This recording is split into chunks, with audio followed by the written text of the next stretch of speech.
What's happening in the canine industry? For all the latest news, views, and expert opinions, stay right here for the Canine Paradigm. You'll hear from industry leaders, experts, doyens of the industry, learned colleagues, movers and shakers, and the odd randy guest. Get the latest insights and expert advice from both here and abroad from the people in the know. Now, here are your hosts, Glenn Cook and Pat Stewart. And I'm Lofty Fulton, and I'm out of here. Glenn, Pat, it's time for new ads. it is time for new ads. Do you have new sponsors? But we've also got some remaining ones as Of well course. that we've got to bless them. So it turns out we're actually behind because people jumped into our Patreon and sent us much money and we didn't realize. Until they said, oh, what's happening? Yeah. Hey, where's our ads? Yeah. Here it is. We're doing it. You know where you should get dog training equipment in North America now? Who? Mojo Dog Co. Mojo Dog Co. Yeah, mojodogco.com is a website. There's a real store. It's in Chicago. Yep. But it's a website you can totally go to and they pretty much sell everything. They've got meals. They've got training gear. They've got apparel. There's food. There's dog beds. Like it's a legit store. And you've been there, haven't I've you? been there, yeah. Yeah, you've witnessed it firsthand. You've smelt the odors. You've tasted the food. You've run on the mills. I committed theft. I stole a tub. I think I was allowed to take it. Too late now. I've got it. I just trained with it today. So basically, he's paying us Patreon money for you to steal his toys. Yeah, it's Okay. a great Klein tug. It's fantastic. A Klein Tug. Yeah, Oh, it's you know excellent. who else sells a Klein Tug? Who? The Buffhead. The OG Buffhead. Really? Yes, he does. He does. Yeah. In fact, he does. I got from the Buffhead a Klein flirt pole, which all the dogs favour over all the other ones. Really? Yes. They You like shouldn't that. allow toy preferences, Glenn. I don't. They do. They choose what they want.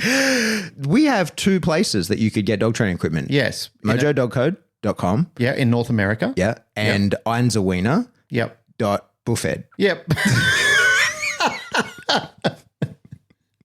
You know what's a really cool product?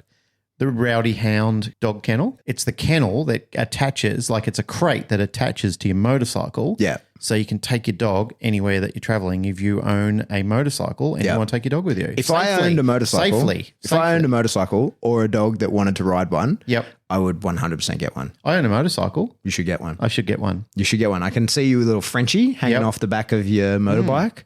Yeah, I think that Mando would probably cause me to come off my bike. He Yeah. would probably rock around like crazy on Yeah. that thing. But Yeah, yeah, Frenchie. little dog like what George Kittredge does, who's a wonderful bloke and a dear friend of ours. Sponsor of the show. Sponsor of the show. And he takes his little blue heeler, which is an Australian dog. And George has been out here in Australia. He knows all about Australia. He stayed in Australia. He's done it all. But he actually takes his little blue heeler and he rides her all around the state and he teaches other people how to do it as well with their dogs. So not only does he sell the product, but he trains people on how to use it as well. That's great. It is. You know, he should get everybody to do a big road trip up to Canada. Yeah. You know what they could do in Canada? What's that? Go to Dancroft. Dan Croft. Geez, they could watch a puppy class there, couldn't they? Oh, yeah, absolutely. And they're doing seminars as well. Really? Yeah, they've got seminars, they've got teaching, they've got education. But as I spoke to Daniel, who runs Dan Croft, he was telling me all about their amazing puppy classes and they do some kick-ass social media. Yeah, they do. They've got some pretty extreme type of breeds over there that they've got them all under perfect control, like all these American Staffies. They've got all these bull breeds that people complain about, whinge about and say they can't be trained. And Dan Croft has them doing not only beautiful stays, but they also have them on balls. So they have the dog, like inside a tire and the dog's doing beautiful drop stays while they're at peace and at harmony and somebody's walking around. All the owners are there with the dogs. They're having a great time. Incredible. Yeah. I bet those dogs are well conditioned and healthy. Yep. How would they do that? Probably the best way is to get yourself some canine pharmaceuticals. Hey, you've been using it. I have actually, no shit, like jokes aside. Remy was circling the drain. He was in bad shape. And Yeah. I said to Narelle, hey, I want to try and get him back in condition, see how much longer I can get from him. Because like the mind is willing, but the body is weak. Yep. And so she hooked me up with all the right things and he's a million times better. In fact, he's actually better than he has been in, probably 2 years. And you did a really cool social media content for Narelle the other day, which he really appreciated. I make sweet reels, bro. You do. You are pretty good with your reels. Again, all jokes aside, I'm not just saying this because Narelle's my wife. I make this very clear, but She's actually a genius with that sort of stuff. Oh, yeah. When other people are sort of relaxing and kicking back, I know people are busy and they've got things to do, but Narelle reads white papers. She's doing everything. She's always looking how she can improve the standards in a dog's life. Like, she actually amazes me. She's very, very industrious. Mm-hmm. Yeah. So, Mojo Dog Co. Yep. Einzelwiener. Einzelwiener. Rowdy Hound. Rowdy Hound. Dan Croft. Canine Pharmaceuticals. Yep. Thank you all very, very much. You guys sponsor the show. If you want to support the show, support them. They're Yes. the place to get the gear. Yep. And if you get into Patreon and you tick that box, just know that we don't check that very often. Yeah, so you've got to tell us. You got to shoot us a message. Yeah, it's fine for you to let us know. We really appreciate you. We started off our shows talking about some of our new attributes, things that we've got. Yeah. And we would never have got that without Patreon support. It's Patreon that pays our bills. All right. Enjoy the show. And our sponsors. Enjoy the sponsors.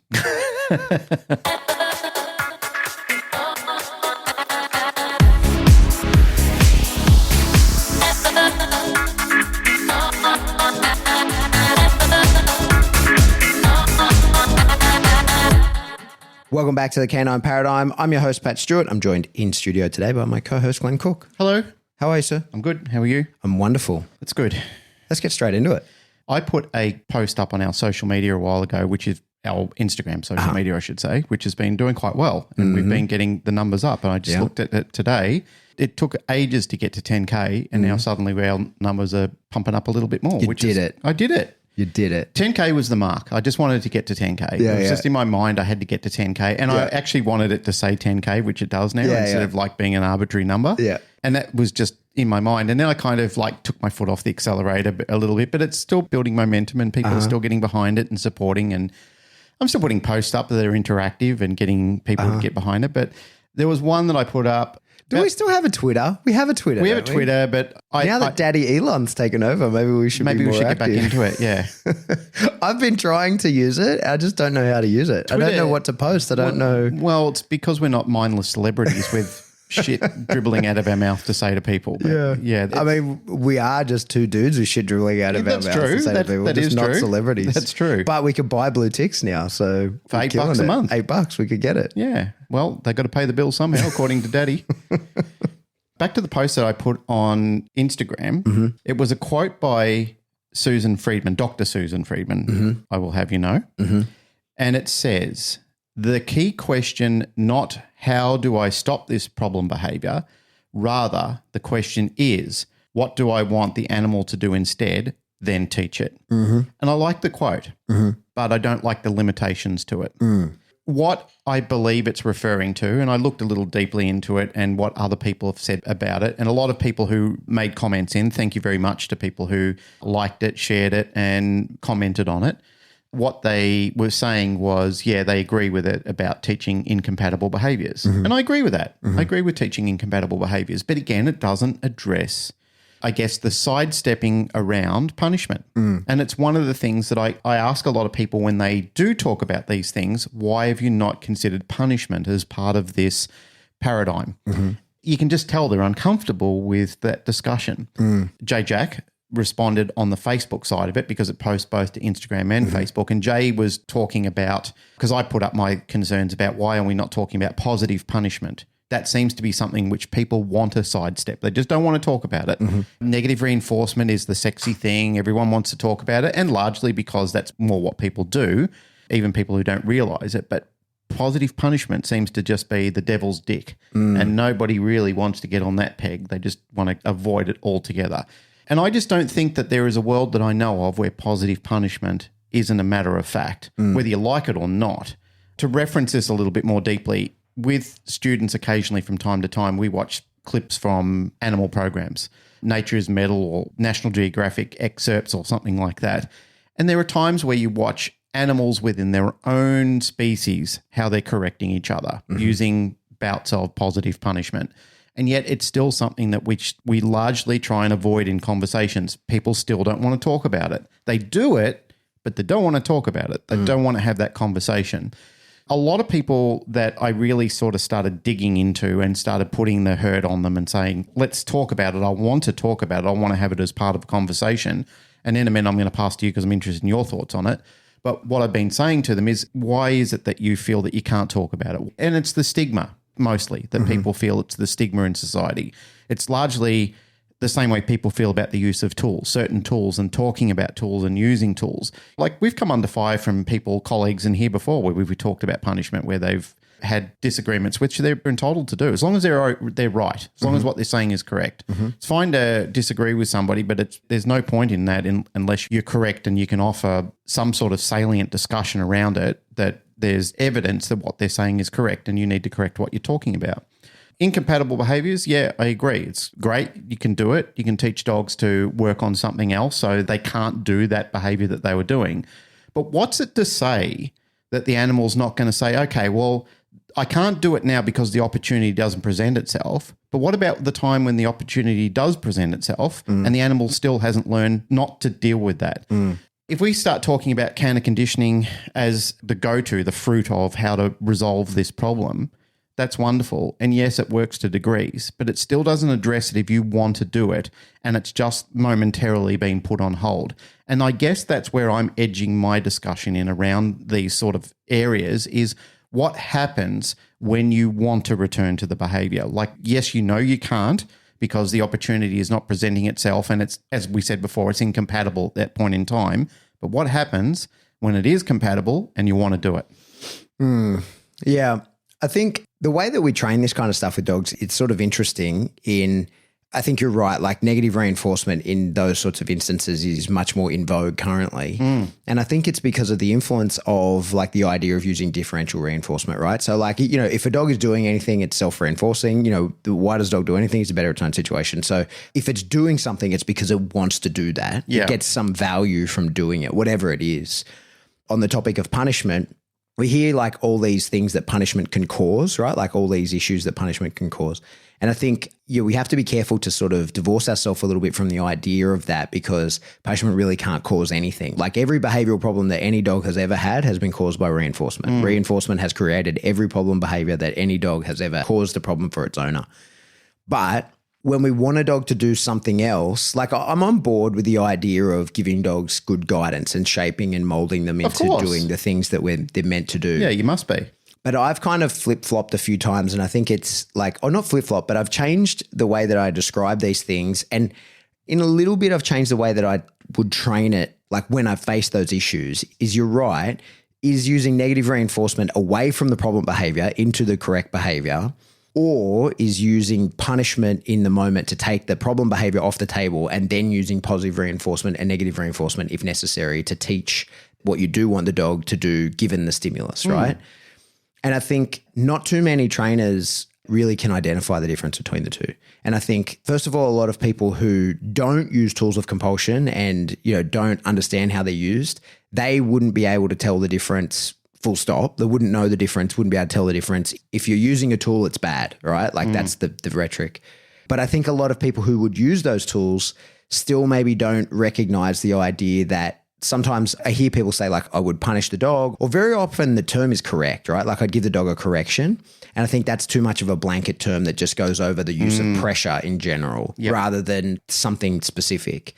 So I think lots of trainers wouldn't identify and put themselves in the dog's position and determine, am I using punishment to stop the problem behavior that I want to go away? And then now that I have a clean slate or my dog is looking for a new answer, I can use either positive reinforcement, negative reinforcement, to whatever, or combination thereof, to teach the dog what I want them to do given that stimulus. Or am I just using straight negative reinforcement away from the problem behavior into the behavior that I think is desirable? And I think for the most part, people probably think that it doesn't matter, but I think it matters very much. And I think there's probably three instances I can think of where it becomes a real issue. And the first is the problem with negative reinforcement is, as we know in using it to train flashy, powerful behaviors, is that you can play that kind of spicy game of negative reinforcement, right? Where the dog can enjoy finding out where the limits are and pushing that because they know, like the whole premise of negative reinforcement being that it's escaped and then avoided. Yeah. And so when the pressure starts, the dog's like, no, I know the behavior that will turn this off. That's how it works. That's what makes it negative reinforcement, not punishment. It can be escaped. You've begun the pressure, but by demonstrating a particular behavior to you, you'll stop the pressure. So some dogs will continue to push the limits because of the fun that's involved in that. I think specifically counter surfing, this is one where you see that quite a lot, is the dog's like, well, there's a strong lure onto the counter, right? There's food or whatever that's up there. And I can play the game of, can I get to it before you have the opportunity to give me what people will refer to as the correction, right? Like the leash pop, whatever it is. And that alone can be inherently fun and motivating to the dog to do that, right? Like, can I make it? If I do, I get the thing that I'm getting up there to eat, the positive reinforcement that makes counter surfing more likely. But if you catch me mid-act, maybe I get a bite of it, or I don't, but the attempt is fun. And when you go for the collar pops or whatever, I like quickly get all 4 feet on the floor and you'll stop. And so the dog can get stuck in this game of playing that. And so seldom is that detrimental to the dog if the dog's playing the game of that. It could stress them out, but like if they get trapped, I think that, in a more specific example, sort of high, it's the same thing happening, but in a much more higher arousal. We see this with like dogs that bite the helper in the obedience, you know? So the decoy will be standing there agitating the dog. Someone's heeling past. The dog takes a cheap shot at the decoy, like gets dirty, knows that the correction will come for that, the pressure on the prong or whatever. But he knows also that all he's got to do is get back to the heel and it'll stop, right? And it was worth it. Yeah. It was worth it. It was worth the effort. Yeah. And worth it in two ways, like gets the bite maybe and enjoys that, but also that like, did I beat you? Could I get there quicker than you could manipulate your leash in order to stop me? And I think that's just inherently fun for dogs, especially like we kind of rely on dogs enjoying that in order to teach with negative reinforcement, especially with those high drive behaviors. We're kind of relying on the dog enjoying that game. That's how negative reinforcement works. I think that's one of the issues in just sort of looking at the tools that you would use to stop a problem behavior is really identifying, are you starting an incompatible behavior or are you stopping that behavior? And a lot of the times it doesn't matter. Most people, like I say, couldn't really determine which. It's just in those specific examples where it causes an issue, and that the first is the dog that kind of enjoys that game. I think that's definitely a problem that we face. The other one is sometimes people teach an incompatible behavior that isn't always possible. That's a good point. The best example I kind of use in this one is fence fighting. So really often you'll see dogs that in their yard or front yard, whatever, they fence fight with the dog next door or dogs that walk past or whatever. And so if we're going to use tools of aversion, we're going to use very often we'd use an e-collar in that circumstance. Well, because of the prior learning of the e-collar, most people have used it for a recall. Most people have used it for, obedience behaviors that usually have some sort of level of proximity around them. Most dogs that haven't been specifically trained to feel differently about the e-collar are very likely to recall with the e-collar. When the dog's, he's fence fighting, whatever, and you decide, okay, I'm going to create an aversion around this, he starts barking, whatever, and people use a stim. More often than not, I think, when the dog stops barking, he's actually not stopping barking. What he is doing is returning to you as commanded by the e-collar. And with some gusto, because it's a spicy game, that there's an aversive consequence, i.e. pain compliance, by not returning to you. And so as trainers, we go into the yard, we stop the fence fighting type behaviors, and we don't realize that we didn't really stop fence fighting type behaviors. We actually trained the incompatible behavior of being next to us. And that's fine in our training session. And so long as we're in the yard, that's also fine, right? It's not until we're not in the yard and our training session's the dog's free and he's in the yard by himself. And I think most people, if you think about this, you can cast your mind back, and like if you've ever done this kind of training, you probably can think of a time where you thought you fixed the issue and then the dog's by himself. And if you are able to observe him, he looks around, like he sees the trigger, he sees the approaching dog, the stimulus, and says, okay, that makes me want to bark. I know I'm not meant to do that. In fact, that presentation of that stimulus means that I must recall to the handler or else, there will be pain compliance. He tries to look for the handler, realizes he can't, and then is like, well, fuck it, off I go, right? I'm off to go bark. So I think that's one of the big problems. And I think the third one, the accidental use of negative reinforcement when you really mean to use punishment, is when people sort of lose their nerve in completion, like they've let the dog commit to the problem behavior too much, and the tools of aversion they would use is not enough to stop it. And so while the dog is doing the behavior, the problem behavior, they apply some sort of pressure in order to try and punish or use negative reinforcement. It doesn't matter what their intent is. It doesn't matter which one you meant to do. If the dog's doing something, you apply pressure and he continues doing it, and then you lose your nerve for whatever reasons, and maybe you should, like if it's getting out of hand, maybe you should stop. But the issue is he continued doing what he was already doing and the pressure stopped. So you reinforce the problem behavior. In fact, you probably built it. Yeah, you probably strengthened it. Yep. In fact, you may even be able to activate it with that same amount of pressure later on because, we know this because it's exactly what we do on purpose when we want to strengthen behaviors. Yep. The example of that is, you see a detection dog indicating, giving his final condition response. Everybody's probably seen this, or you can think of an instance of it. You can find a video of it where the dog is fixated, focusing on the scent, and the handler will try and pull him off of the scent. He'll use his flat collar or whatever, and he'll try and drag him away. And the dog's like, no, I'm definitely correct. And the handler will then release the pressure, and that confirms to the dog, yes, you were doing the right thing, the release of the pressure, and then the reward that follows up. But also then later, that same handler will be able to, via that same type of collar pop, activate searching because the dog will know that's a cue to do it. So I think that's the 3 instances that I can think of where using negative reinforcement to teach an incompatible behavior can actually bite you in the ass quite badly. Like I say, I don't think everybody is using negative reinforcement on purpose, like to teach an incompatible behavior. What I mean is that maybe they're just using pressure generally, right? Because they're a balanced trainer. They think, yep, I'm going to use the tools of compulsion to get this done. And because now we've all been programmed to know that, or think that we should be doing an incompatible behavior, they don't think to isolate the problem behavior and take it off the table for the dog.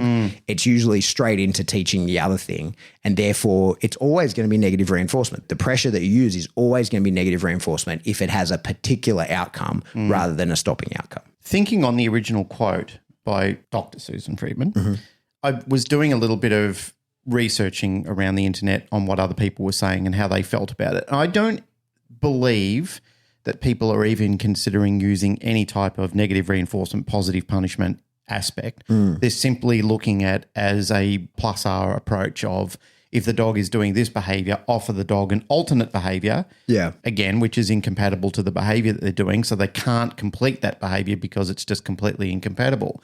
Having that discussion with a few people online, there was return criticism, I guess, where people would then say, it sounds like you're just trying to set the dog up to punish it. My response to that and thoughts around that is, well, how do you stop it? How do you stop it? Because even with a case example that you used before is, once the dog is done with a certain scenario and key indicators aren't in place, like certain cues such as the handler being present or the owner being present, then the dog returns to the behavior because it knows I can. There's no reason not to do this. I actually enjoy it. I have some sort of relief from it. It may be confronting, it may be a bit stressful, but it's also relieving and it's giving me an activity, something to do while I'm in this backyard by myself. So that's just one of many things, but it's often that issue around itself where people look to these, how do I resolve these issues? Now, some people have, which I've looked at their own social media platforms, have largely said through a long-term arduous program, they've managed to significantly reduce it. And I agree with them. They have. I've watched their social media. I can see that there have been net positive gains with the dog. The dog is doing much better. But that's one person who's prepared to put in that legwork.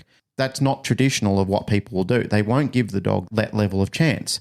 So what for the other person who doesn't fit that category, where they're prepared to play the long game with the dog of that plus R approach and that incompatible behavior? What then?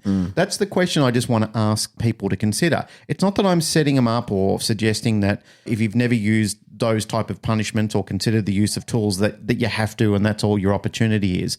If you're one of these people who is prepared to play the long game and give the dog that chance, hey, power to you. That's impressive that you've got that much stamina to endure that with the dog, endure the disdain from the public and the community and be able to isolate yourself and do all the things that you can do. That really is quite a powerful experience to have to go through. That's no small task. I guess the question that I'm asking is that the only suggestible outcome you've got? What about people who can't do that? It just isn't going to fit into their scheduling. Have you got a behavior in mind that you're thinking of? Yeah, well, it's mainly reactive aggression or fence fighting and so forth. Because, I mean, traditionally we get a lot of dogs that come to us. I mean, most people who offer behavioral modification training, that's a large part of the business that comes to you. And the reason is, you know, when you speak to people, and I've just had a client that came in today, and it's not the reason this ticked over in my mind, but it's just one of 10,000 dogs that we've trained over years of being involved in, not just me, I'm talking about, you know, people I've been involved in. I'm not saying I've trained 10,000 dogs. one of many things where people come into and they say to you, the lead up to it is, I've tried this and I've tried that. How did you try it? It was suggested to me by another trainer to try it. And there's no harm in that. There's no harm in suggesting to people, as we've discussed before with the use of force continuum, start at the phase of being present and then work your way up to where you have to. Consider what use of force you have to use. It's the same thing in training. But the problem is a lot of them just keep saying, well, I've been told this, I've been recommended to do this. And you can just see the look on their face. It's just full of defeat, and basically the feeling of, I'm a piece of shit. Number one, I can't solve this problem. Number two, I don't have the relationship with my dog that I'm told I should have. Number three, I've hired trainers before and I've received their disdain as well because their tried and proven method, which is not tried and proven, it's just suggested, but it's a method that doesn't work for them.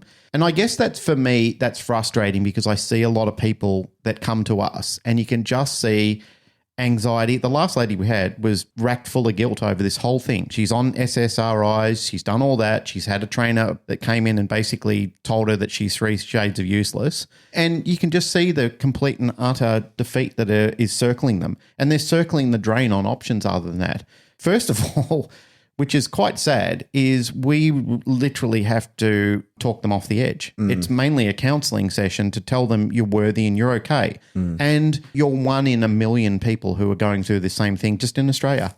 Do you think that's probably – there's big issues with a lot of the sort of fraudulent dog trainers. Oh, man, I think terrible.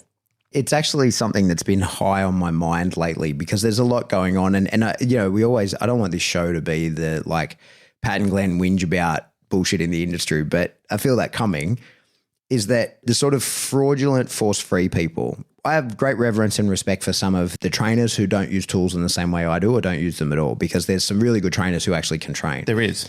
But the majority of the sort of really outspoken, people who say that they're plus R or whatever and work in behaviour modification, a lot of them, they don't actually sort of achieve any results. And the dogs that they do, they secretly use compulsion when no one's looking and often quite poorly, and they still get decent results, right? One of the most insidious parts of that sort of trend is the way that it leaves the clients feeling when they don't achieve results, right? Because they say to people, well, this will work, this differential reinforcement. Like you've got this dog that is fear reactive and he's barking at these other dogs and you don't want that. So just paying him for not doing it, constantly pay everything that isn't that, give him food all the time. And they don't really understand behavior. They don't really understand shit. They probably have never really trained a dog. Their own dog that they use, a demo dog, is like a little white fluffy thing or whatever that, had no issues. So they get to say, look, my dog is great because it just is a sort of low drive dog that doesn't do much. Amidst all the bigger problems of people like that we have in the industry, I think that the biggest issue is the way that they leave the human beings feeling, exactly as you said there, is that they leave them feeling useless or like they're the problem and that they've let their dog down. They rob them of hope. Yeah, because they're like, well, you just have to keep doing it. And it's like, yeah, but I've been doing it. And all I've done is confuse my dog or it's gotten worse or whatever. And it's been 6 weeks and I'm doing exactly what you say to the letter. And escalated it in correlation to what they've been told to do. Yeah. Like this lady who's, again, one of thousands of people, has escalated it to the point where she's been told, do these training methods, don't do this, don't say that, don't behave like this, don't say no to the dog, don't scold the dog. Escalated it to, okay, now you need medication, you need to go to the vet. Been on medication since July, has seen only marginal improvement, just marginal. I said, well, that's still something. That's still something. I'm not saying whether the dog should be or should not be on them. That's the discussion for her and the vet to have. But as you were alluding to before, and certainly the concerns that I have when I'm looking at those type of things, is I believe in all the correlating resources available to trainers. I believe in the matrix, the whole quadrant or whatever you want to call it. I believe in it. I know it works. I've seen it work before. The dog that I still worked with out there, and again, as I said to the lady, she saw immediate results when I handled the dog. I hope I can do that after the time I've been in the industry. I said to her, what do you think? She said, that's much better than what anybody has done with a dog. And I said, listen, I'm not going to expose you to a smoke and mirrors session here because a lot of people would have you think that it's done, it's solved, it's fixed. I said, all we did was just kick the top off the scab today. That's literally all we did. And I said, it was a good session. You know what?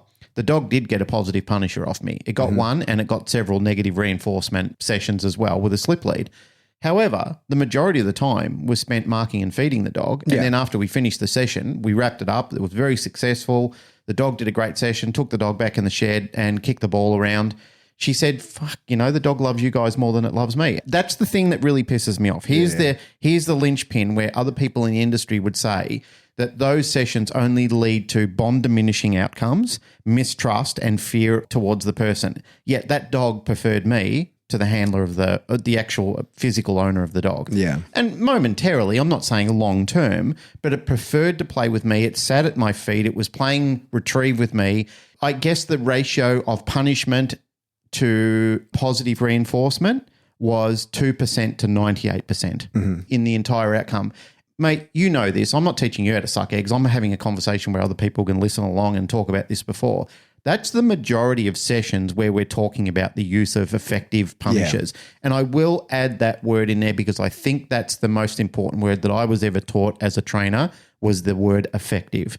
Because punishment is one thing, but effective punishment is an entirely different thing altogether because a lot of people punish, but it's ineffective. It's not effective punishment. It's not well timed. It's not at the threshold it needs to be. There's probably not enough understanding or coaching around that, which is the fears of people out there when punishment is given. It is that it is like a lag of what happens when punishment is given. That's an interesting one to explore is the availability of education on how to use punishment effectively, right? But you're shunned from doing that. Like if you are tormented into thinking about any form of punishment, and this lady and many other people who have come have said exactly the same thing. I feel that was not an option for me to explore. But I mean, even as dog trainers, see, like it's really easy to teach someone to use positive reinforcement because we can just build any behavior that we want, right? So like if I have someone come to me and they say, hey, Pat, I want to learn, how to play with a dog better or whatever, right? Like we can work on their positive reinforcement game. We can do that. Same as when we're shaping. We say like, just pick any fucking behavior. Who cares, right? Like it doesn't matter. We're going to build something for the sake of building it. And this is more about the journey of building it rather than having the behavior. I think the issue we kind of face is with punishment, like it's to get rid of something. And so we only have the opportunity. It's hard to teach people how to use punishment because you need a dog that's in a position where a behavior is causing us an issue and we need it to be punished away. It's what I often find is, when I teach at seminars and like I was just last week, I was with a bunch of police and they're all working dogs, right? Like mostly detection, couple of GP, couple of like siege type dogs as well.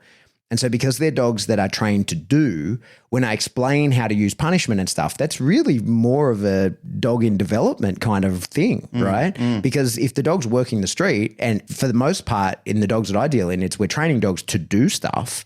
So we are using any pressure that we use for the most part is negative reinforcement. We're building do actions, really not don't do actions.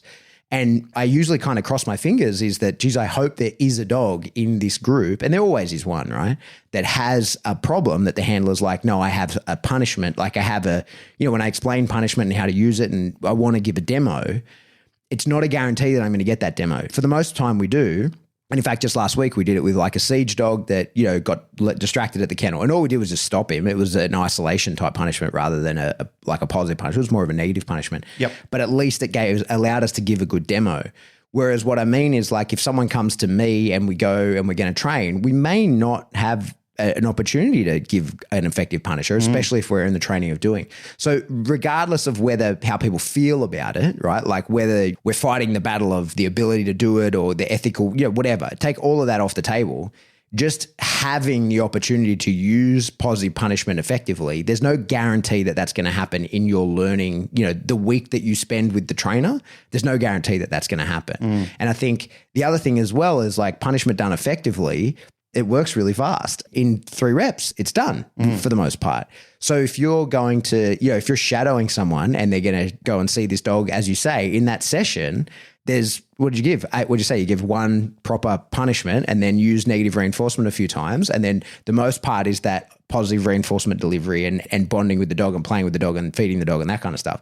So, blink and you miss it, right? Like that's kind of the issue with learning to do that stuff, regardless of people's morals and ethics and availability, blah, blah, blah, all that, regardless of all of that, just having the opportunity to learn to do it well There aren't that many places that do it. And because it does require to set the dog up, that's one of the things that pisses me off when people are like, oh, you set the dog up in order to give the punishment. It's like, oh, fucking course I did, because I want to be able to deliver the punishment effectively. I'm not going to just put the dog in the arena, leash off and go, good luck. That is the stupidest thing ever. That's not setting the dog up. That's just creating the opportunity for the behavior to manifest, which is going to anyway. Exactly. So, but I'm going to make sure that the problem behavior happens in a way, at a place, at a time when I can deliver the consequence to the dog and have the learning outcome that I want, right? Like when people say, oh, you set the dog up so that he can be punished, it's like, no shit. And if you don't do that, you're fucking doing it wrong. Like that's how you're meant to do it. And as I often teach, if I intend to use punishment, if there's a behavior that I need to get rid of, usually for me, that is the whole point of the session. It's very rare that I would haphazardly use punishment. I'm in a session, say like with my own dog, and something goes wrong and I'm going to be able to punish him in that moment. More often than not, I'd be like, okay, noted. And we're going to probably end the session if it depends on what it is, right? But I'm going to set up so that I have the opportunity to communicate that super clearly to the dog in the most clear and concise way possible. I need to whinge on that. I need to whinge on it.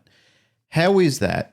And I know you already know the answer, but how is that setting the dog up when you're recreating the event which the dog would normally react to? Well, the argument is that you should just use management. Like if the dog is going to react in a certain way and you know it, you shouldn't go into that situation. That's what people will say. Yeah. But then it requires that you do that for the remainder of you and the dog's life. Right. Yeah. It's not that that statement is incorrect. The statement is correct. It doesn't have the addition of the use of punishment. Yeah. Because it's through the eyes of the author who put that statement together. I guess it's somebody who doesn't want to use punishment and has considered that the best option is to use an incompatible behaviour. And reiterating my points on that, if that's working for your dog and you're getting benefit out of that, then yes, go ahead and do that. That would be the best suggestion that I could give you. If you can manifest a better lifestyle for your dog by giving the dog an incompatible behaviour and the dog goes, you know what? I don't want to do that other behavior because this behavior is far more beneficial for me and you, and I like doing this, and I like where it takes us. I like the feel of it. I like the relationship and the bond that's created out of it. Great. Wonderful. You won the internet for the day. Sincerely, I'm happy for you. The only problem is that, and the only reason that I sound so snarky about it is because I'm on the receiving end of people who have failed that advice. Yeah. In thousands. Well, I mean, that's the thing. If it works, that you just use nothing but positive reinforcement. If you've got a problem behavior and the dog's doing it and it's a Mate, big if issue. it worked, we wouldn't have an issue with overflowing welfare agencies that are just inundated with dogs that they can never keep up with. Yeah. If using nothing but positive reinforcement creates a new behavior that is stronger than the old behavior that you didn't want to punish, right? You chose to just use positive reinforcement to teach a new behavior. The other behavior wasn't very strong anyway. Yeah, exactly. Like it wasn't really it really wasn't. It wasn't there. an issue. Yeah. So like, I'm not saying that doesn't work. That works all the time, but on very low key kind of things. Yeah, so, if you're that prepared to give it up, then it really didn't mean that much to you. Yeah. So, exactly. you know, like you have an example of the dog that goes and charges to the front door when someone comes over. And it's just, it's a social dog. It just is excited about being there. And you go, okay, cool. Like, hey man, you just got to go over here and sit on this mat and I'm going to give you food here. Like in a few reps, you can totally teach that. No big deal. Right. And that's the sort of thing that a lot of people will hang their hat on and go, look, I taught this incompatible behavior. The dog was doing this of going over there and now he's doing this. And it's like, yeah, but both of those are really like just social happy dog behaviors. And you just convince the dog that there's more value in doing one than the other. Cool. Awesome. And I would probably do the same. Why not? Right. But when the dog is convinced that the other dog is going to kill it, if it doesn't react the way that it does, it'll die. Well, good luck fucking teaching with a bit of food to go to the bed instead of dealing with that dog.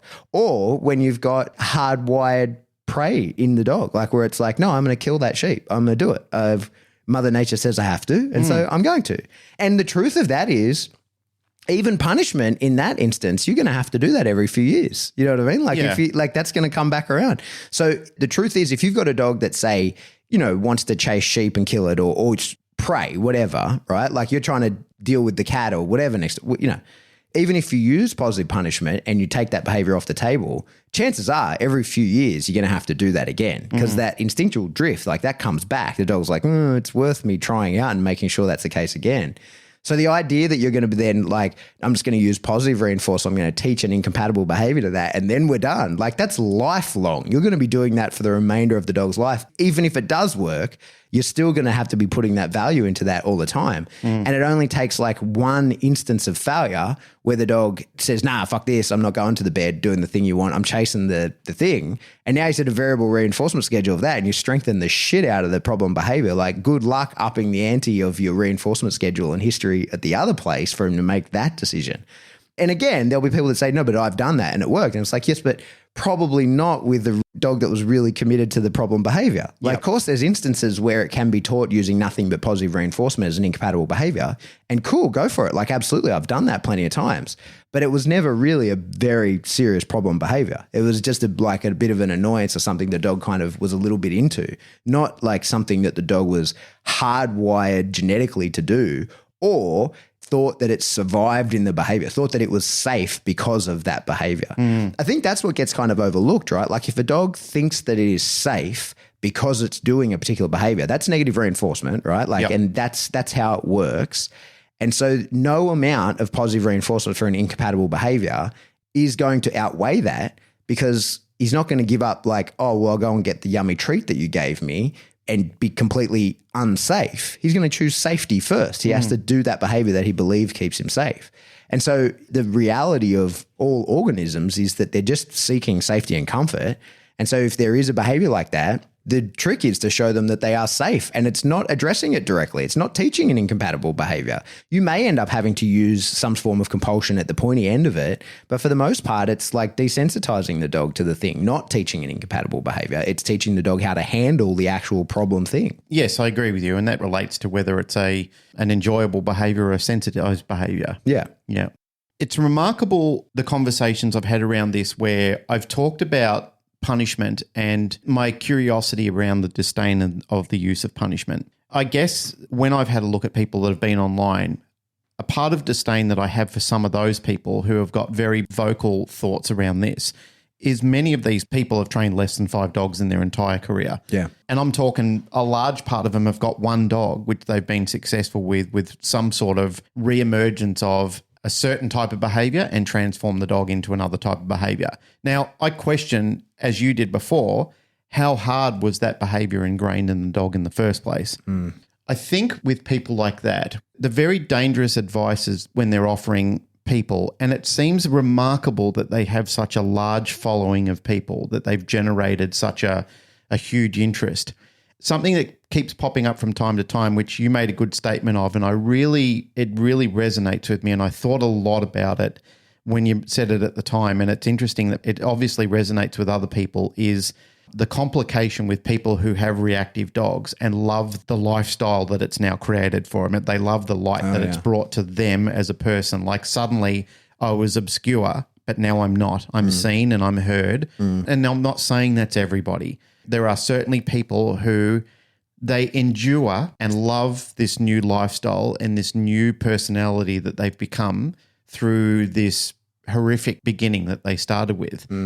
In some of those situations, you're right. I know this is a sensitive topic and it's probably triggering people to listen to this, but becoming a celebrity from mishap, is that really the limelight that you wanted to chase? Yeah.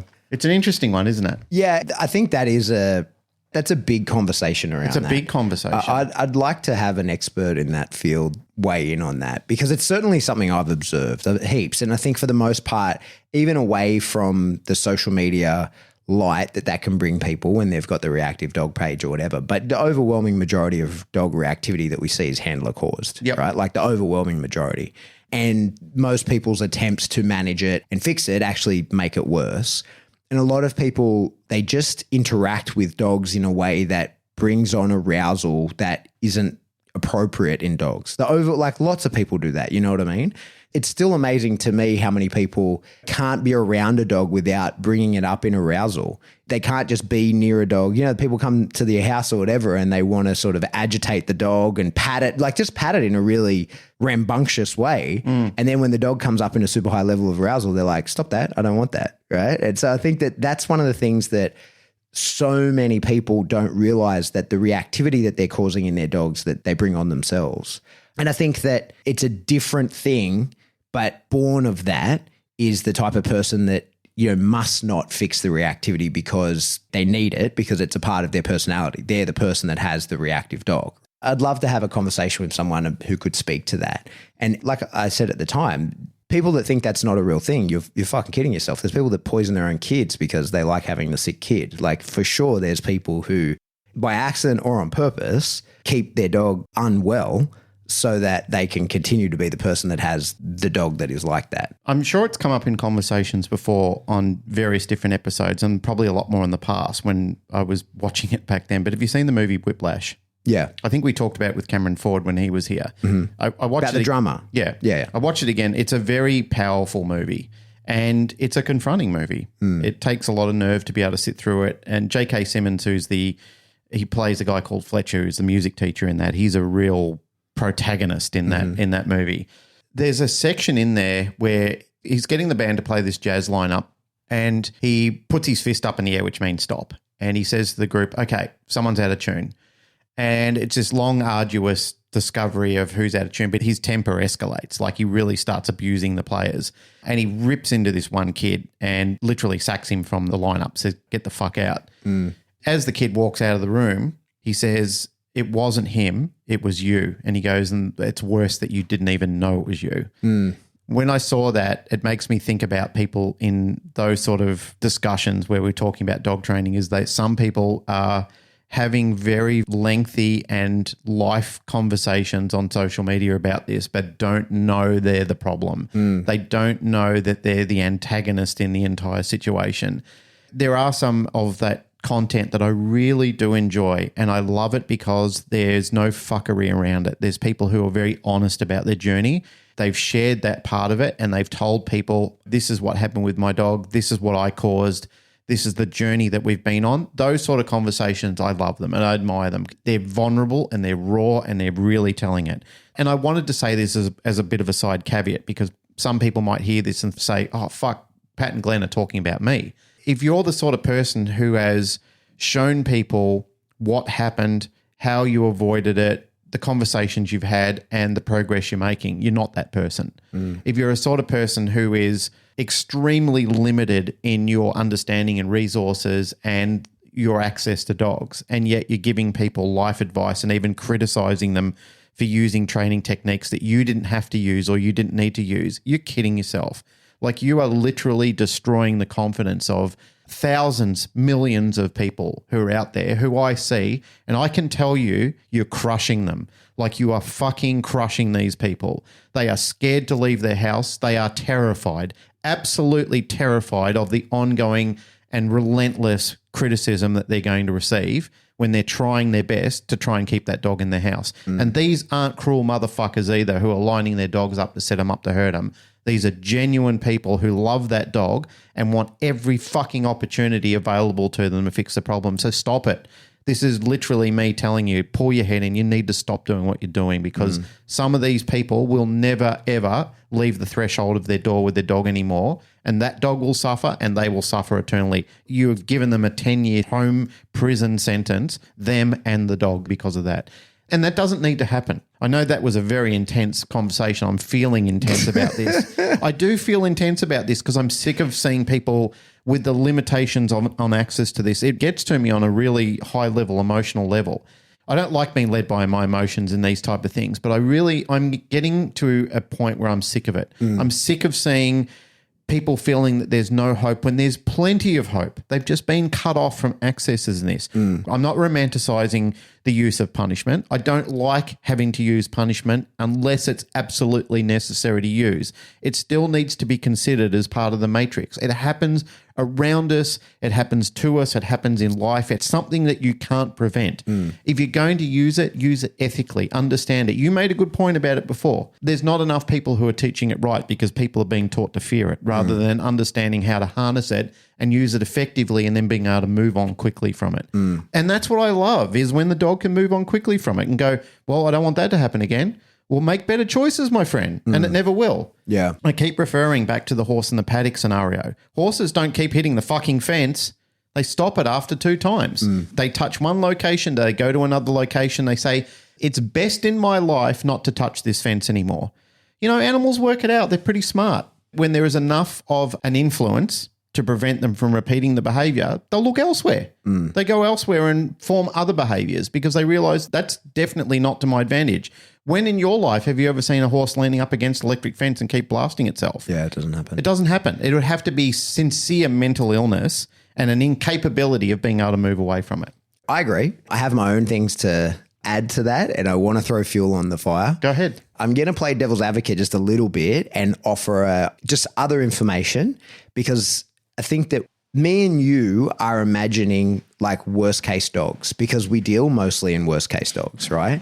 For you to leave the premises here and go to do an in-home behavior consult like you did today, and that triggers you to feel... No, it was here. Here. It came here. Okay, but so still, for you to be out there training a dog, that's an extreme case. Like, you're not going out there for the average normal dog, right? No, it was to train my staff because they were worried about the intensity of the dog. So there you go, right? So this is it's a very pointy end. Other people have tried and failed. The dog has been talked up as being very dangerous. There's a lot of things that led to you having to be involved in that case as a person in your position here with your experience and your like actual job title. They're the kinds of dogs that we're talking about in regards to this prolonged fucked up life that comes of non-use of punishment and unwilling to do anything other than throw cookies at the dog, right? But what I do want to acknowledge and sort of talk about is that a lot of people who get called out to do in-home behavior stuff and they've got reactive dogs, any form of training is all the dog needs. You know what I mean? So like whether that training involves tools or not, and whether it's very good or not, the overwhelming majority of dogs that have in-home behavioral problems, more often than not, when you say to people like, hey, you're just going to have to train this dog, and they're like, oh, what should I train him to do? And you say, it fucking doesn't matter. Anything. Like, you just need some inwards focus, because all these problem behaviors that you're observing is because your dog's so outwardly focused because you don't reinforce him in any way. Aside from dumping his food once a day or twice a day or whatever, like that's the only time that the dog looks to you as having any value. And all of the digging and the barking and the reactivity and the destroying of your house and all that kind of shit will go away the moment that you start playing with the dog or just training the dog, do some obedience, like teach him tricks.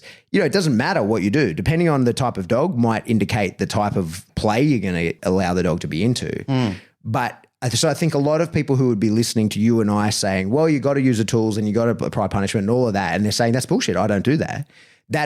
I agree with you if you're dealing with that kind of stuff, which is the huge majority of dog training. Like a fucking huge majority of dog training is, as you talk about all the time, like that positive first approach where you just turn up and the dog's just an unruly young dog and you just say to people, oh, you just got to do some training, load some markers. It'll turn the dog in towards you instead of the dog being outwards.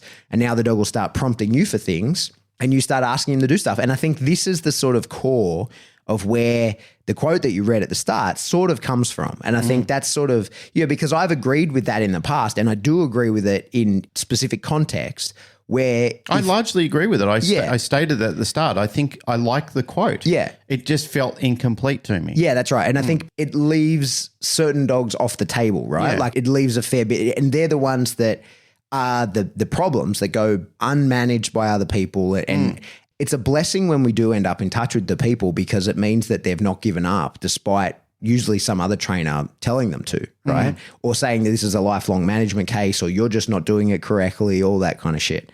Martin Wright posted a video the other day of the energy shield person? Yeah. And like I've seen the full version of that. Jay showed I know. it I to saw me. your explanation and it added a whole new different perspective so to it. In the video, you see this woman just get creamed. She like puts up her energy Well, you need force field. you need to tell what so the... in the video, this lady just puts up this energy force field. And the clip that Martin put up, trust me, this relates to dog training, right? Yeah. We get it back, right? The clip that Martin put up has this lady doing the energy force field and it's taking the piss out of her because then she puts the force field around herself and this guy just demolishes her, right? Like runs straight through her and she gets smashed to the ground. Yeah, it's terrible. Yeah. But in reality, in the full length clip, she's the student and he is the teacher. And he's like teaching them about his bullshit, kung fu, chi, whatever, create the force field, blah, blah, blah.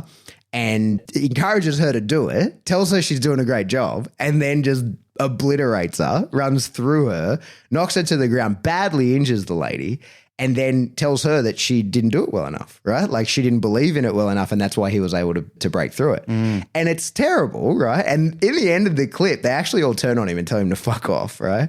The whole like student group. Although I think a couple people end up sort of still discipled to this guy and saying, yeah, fuck her, it's her fault. She didn't keep up the force field well enough, right? If you want to see more of that sort of shit, go to McJojo Life where they expose all of the frauds in martial arts. It's the best. Yeah. But the thing is, like, it's really, we see it the same in the dog training space where people get told, like, no, you just have to keep doing this. You just have to keep doing this. And they try it and they believe in it and they're 100% on board until they just get creamed. And the dog's not fixing and the dog's bitten them now. And there's all these issues. And it's like, no, you're just not doing it. Like, you're just not committing. You're not putting the force field up. Wrong, right? And I think that's what me and you were whinging about, right? Is those cases. Because I want to play devil's advocate and I want to acknowledge that heaps of dogs that owners will say, oh, I've got all these big issues with my dog. It's actually very tiny issues, and it's just that they haven't fulfilled the dog in any way, shape or form. I think you mentioned it before, and you may have mentioned it exactly the way I'm going to talk about it or in a modified version. But a lot of these dogs develop these behaviors because it's the only way to get your attention. And it's the same thing with young children. Young children do behaviors that you don't want because it's the only way for you to fucking look at them. They will draw on things or they'll kick things over because even negative attention is still attention. And dogs will do that largely. And as you said before, teaching them an incompatible behavior to that and teaching them that's not the way to get attention anymore. You can do it by this. And largely all those behaviors go away. So once again, just to reiterate, and another caveat before we go any further is I didn't put that post up to mock it or the author. I like the majority of the post. And again, repeating myself and several times as I am because I know I'm going to cop heat over this episode, is I put it up there because I want discussion around it and I want to know why there is so much evasiveness around punishment. That's really the leader into this question is, yes, I know that people have seen horrific abuse. Abuse and punishment, in my mind, are two different things. They always have been.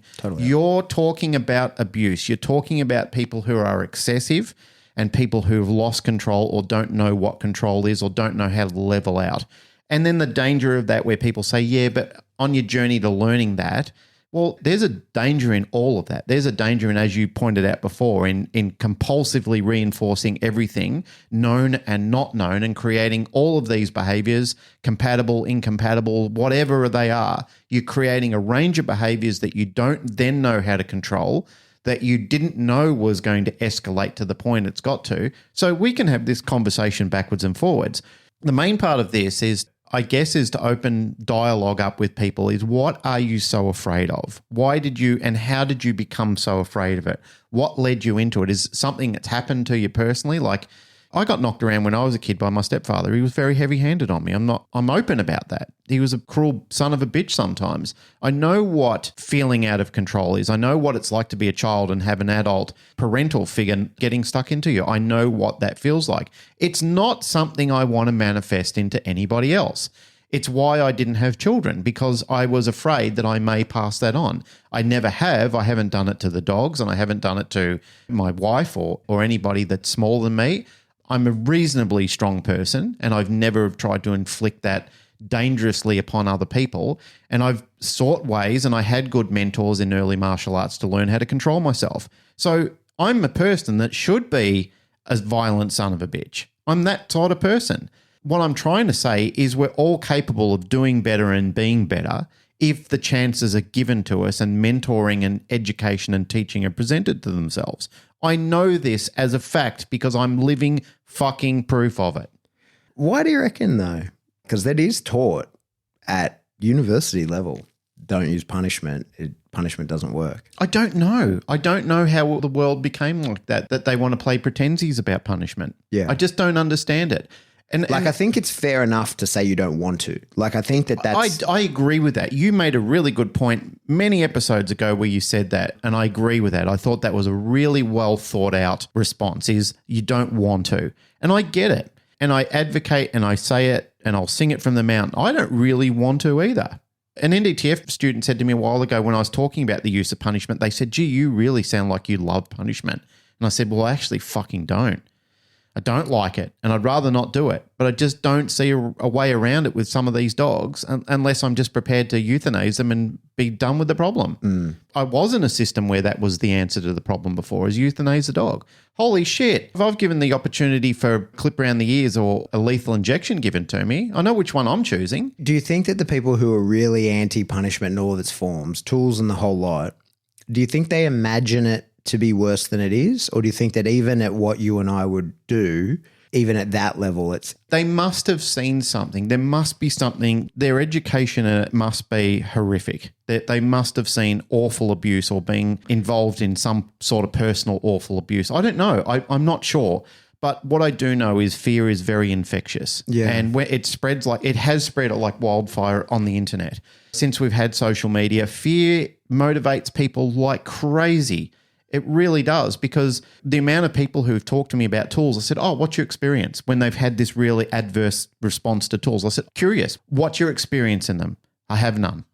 Where did you find out about them? Friends of mine have spoken to me about it, and I've seen things on social media. Now, immediately, they're fearful of it because of the precipice that somebody else has put on it.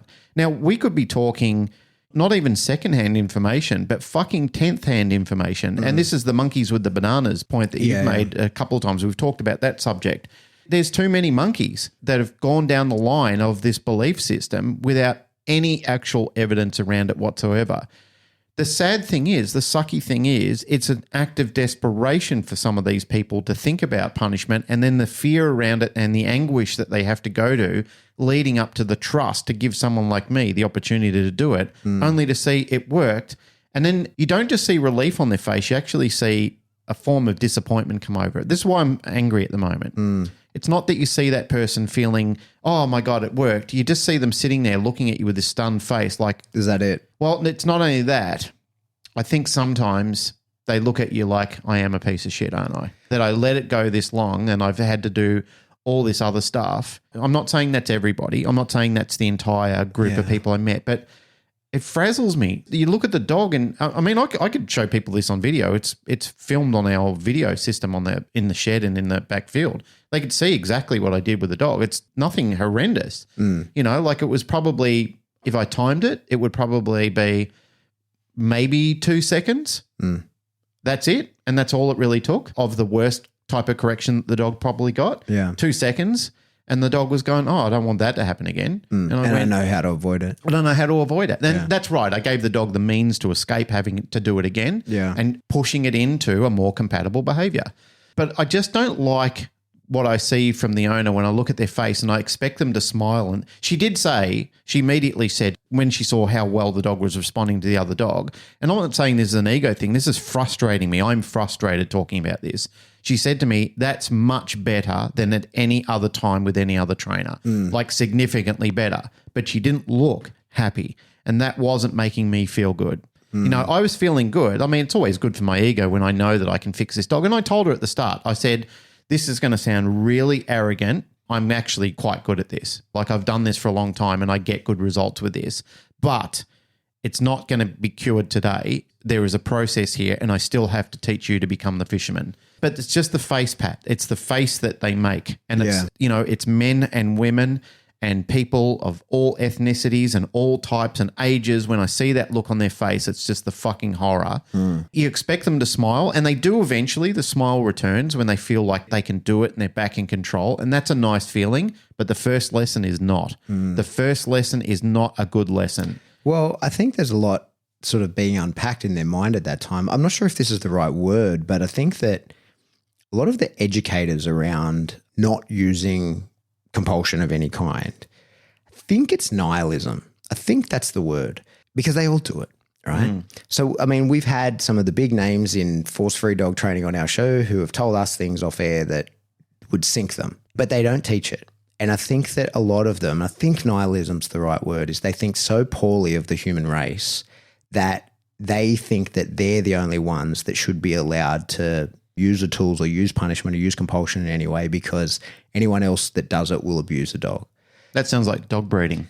Well, you know, you see it in groups. So like I saw, it's just in the Inner West dog owners group, right? So like it's not even a training group, but you know, it's all force-free people in there. You ask for a trainer, There's a lady in there that went crazy about me years ago, saying that she had to fix all the dogs that I ruined and all this kind of stuff. And I've never heard of her. I look her up. She runs a puppy school like 2 hours away. Like I highly doubt me and you have ever shared a client. Like I highly doubt it. But anyway, there's a guy in there just asking about getting another dog, and that he, I can't remember the exact post, but like his work hours had changed and he was now no longer working at home so much, and he was going to be working more away in the office, just normal work day, and was asking about whether people thought that he should get another dog, right? Like to keep his other dog company. And if you look at the comments are all like, there's an assumption that he's doing the wrong thing. There's dozens of comments by the time I even saw the post. There's like, make sure that you have adequate space and time and all these sort of like accusations of that he is going to fuck up two dogs instead of just have one dog. I commented. It's rare that I comment in that, but I'm sort of trying to be more active on Facebook. I can explain why if people care, but why? Well, I'll finish this and I'll explain. Okay. But I said, I wrote in there, I said, hey man, you want a second dog? Get a fucking second dog. Why not? The only thing better than one dog is fucking two dogs, right? But don't get a dog for your other dog. If you want a dog, get two. Get 10 of the fucking things for all I care. Fuck yeah. Get more of them. Open a kennel. Move to the country. Have 1,000 dogs. Yeah. But make sure they're for you. Like, don't get a second dog for your other dog, because maybe those two dogs get along awesome, or maybe you play crate and rotate for the next 15 years. Yep. Right? But we don't know. And there's things you can do to sort of steer the ship in one way or the other, but it's going to be what it's going to be. So if you want a second dog, get a second dog, but whatever.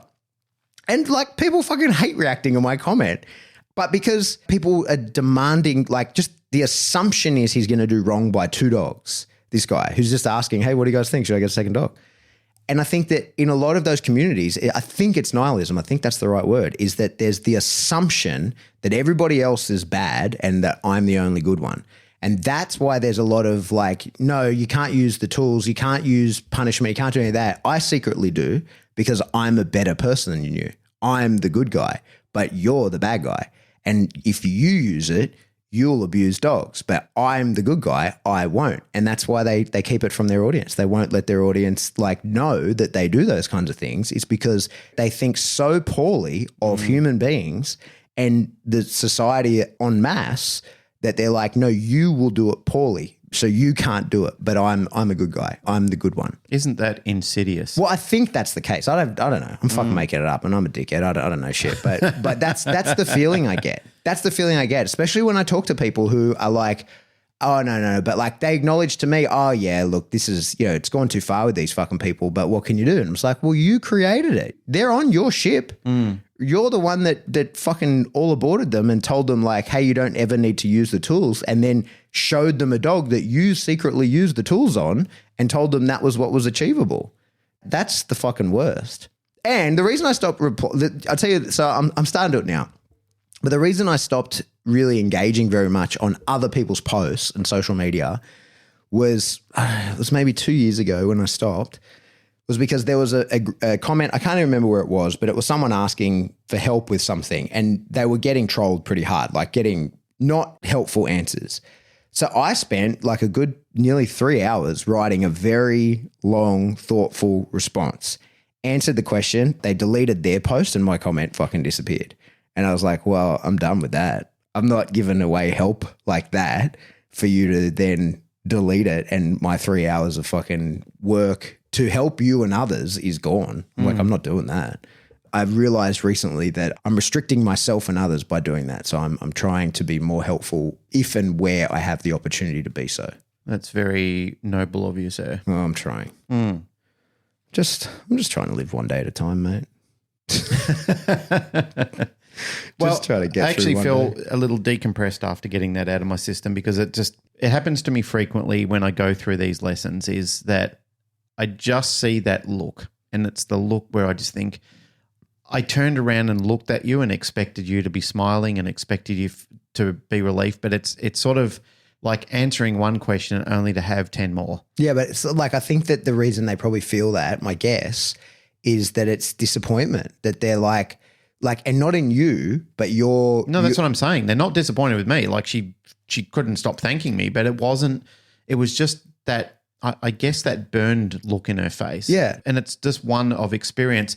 People are probably listening to me going, come on, get off your horse, Glenn. You've seen this 1,000 times, and that's the fucking problem. I've seen it 1,000 times. I don't want to see it 1,001 times. Yeah. I just feel sorry for these people that they literally have to go to the last fucking door to knock on to finally get some relief. Like it's the last solution. Why is it the last solution? But why isn't it given as a consideration of options? Yeah. Your point before, maybe that nihilistic I think approach. that's why. And explore it with me, because I think, I don't know if it's Marcus Aurelius, Epictetus, I can't remember, but they say that like you suffer more in your imagination than in reality. And so I think that when people, like very often when people have people come around to their home, they got the reactive dog and they're being told, don't correct the dog. It's all throw cookies all over the floor and whatever. They often get told, don't do this other thing because of how horrible it is and how it'll make the dog worse and all this kind of stuff. They hear that over and over and over, and there's this imagined torture that's going to happen to the dog. Yeah. And then when it's not that, when it's just a quick correction, the dog radically alters behavior, they're like, I have been building up, like I've been creating suffering that needn't be there. And I think that's why you see people that are not elated that you fix the issue, but are actually disappointed at the whole situation rather than like, right, of course she'll be happy tomorrow, right? Like when she can manage the dog correctly and all that kind of stuff. And as she starts making progress towards ultimately having the dog that, you know, she wanted. So that's a long-term thing, right? But in the short term, it's just like an unraveling of everything that you know. That's what's happened. Because when people have been told, you know, this is a fact, this is the fact, and don't do this. And then when you eventually give up and go, fuck it, well, I have no other choice, then it's like, fuck, everything that I've been doing has been wrong. And you imagine the time wasted, they imagine the money wasted, and they imagine the actual suffering that they put their dog through to avoid the imagined suffering that turned out not to be anything like what they imagined at all. So there was real suffering of prolonging the stress, having to manage and contain the dog rather than actually helping the dog through the issue. So I feel like that's why you see people just go flat and they're like, fuck, like they've got to confront the reality that they've been lied to and that they've made a problem worse when they could have fixed the issue a long time ago. Thank you for your therapy session. Well, I try. Well, it's good. I actually feel a little bit relieved. Again, it's just one of those things, and I don't really want to come into the podcasting studio and begin an episode with something that you're already aroused in a negative way, because it can either lead to interesting discussion or it can lead to some problem discussion. It's one of the quotes that we have here in the organization is never make a decision when you're really, really happy or when you're upset. Make it when you're level-headed and you're thinking clearly. And I try and do that. Even in lessons that I have, I can feel like emotion and welling up in me. And I even say to people, what we're doing here shouldn't be based on emotion. I'm thinking, you're contradicting what you're saying. You're feeling emotional already. Like you're feeling there's things that are circulating around in your head. But I guess as human beings and I guess as feeling and thinking creatures, it's very hard not to be in that space. So then I can imagine, well, if I'm feeling it and I'm the professional here giving out the advice, I can only imagine what you're feeling. Yeah, totally. Totally. Good place to leave it. Hey, that's it for another episode of the Canine A Paradise. spicy one. Well, You're allowed to have a spicy one every now and then. yeah, I think that it's relevant. I think that the dog space at the moment's in a really interesting Transition. I think the pendulum's swinging the other way. Yep. Here's a prediction for you. I think that a lot of the people who have been saying that they are plus R, force-free trainers, whatever, are in the next 18 months going to out themselves as balance trainers.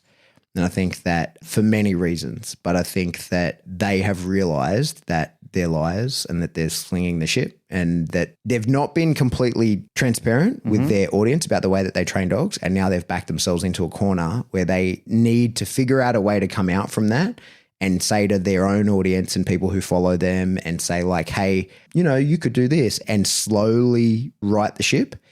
Or they're going to be caught by their own people doing the things that they have said not to do. Yep. And I think that's coming. There's plenty of people that I look at their accounts and I watch their work and I think to myself, I would be very skeptical on whether they're using plus R training based on how I can see the dog responding to them and the situation and the environment around them. Now, I could be wrong. I'm not there, but I've got plenty of skin in this game. I've been around for a while. I've traveled around. I've trained with a lot of people. I've flip-flopped in and out of systems before. I'm pretty confident when I see what I see, I know what I'm talking about. Yeah. Yeah.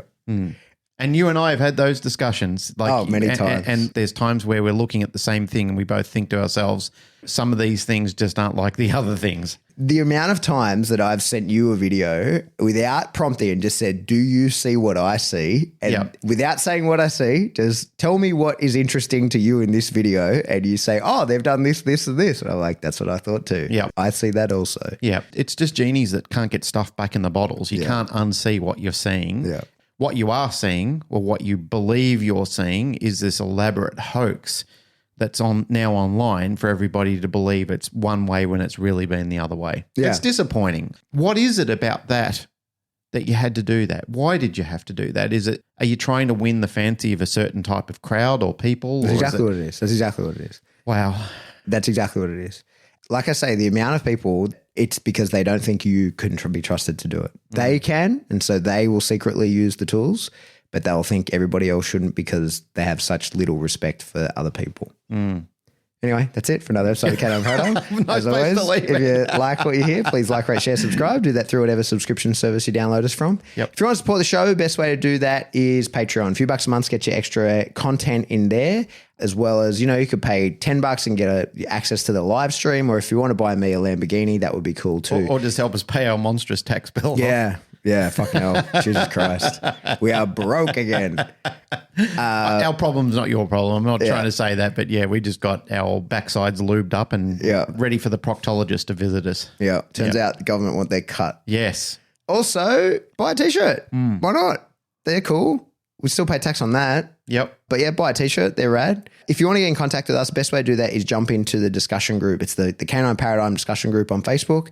The numbers still amaze me. The downloads, the number, like social media and downloads and stuff, it amazes me how you can carry like different numbers, different places. It's still super interesting. So anyway, jump into the group, jump into the Facebook discussion group. That's where the cool discussions are being had. Yeah. I think. Yeah, it's a great pool of people, like-minded people who are respectful and courteous to each other, and they put up interesting topics to talk about. Yep. And like you said, I don't comment there a lot, but I do read what people are putting in there, and I am interested to see what conversations are taking place, and some of them are fantastic. And some of you guys are the people who generate these discussions. Like when we see what you're writing in there, we get together and sit in the kitchen before we do the show and we think, did you see this comment? Yep, let's talk about that. That's the show topic for the day. Totally. All right. And if you want to get in contact with us, you can shoot us an email. We are info@thecanineparadigm.com. Goodbye.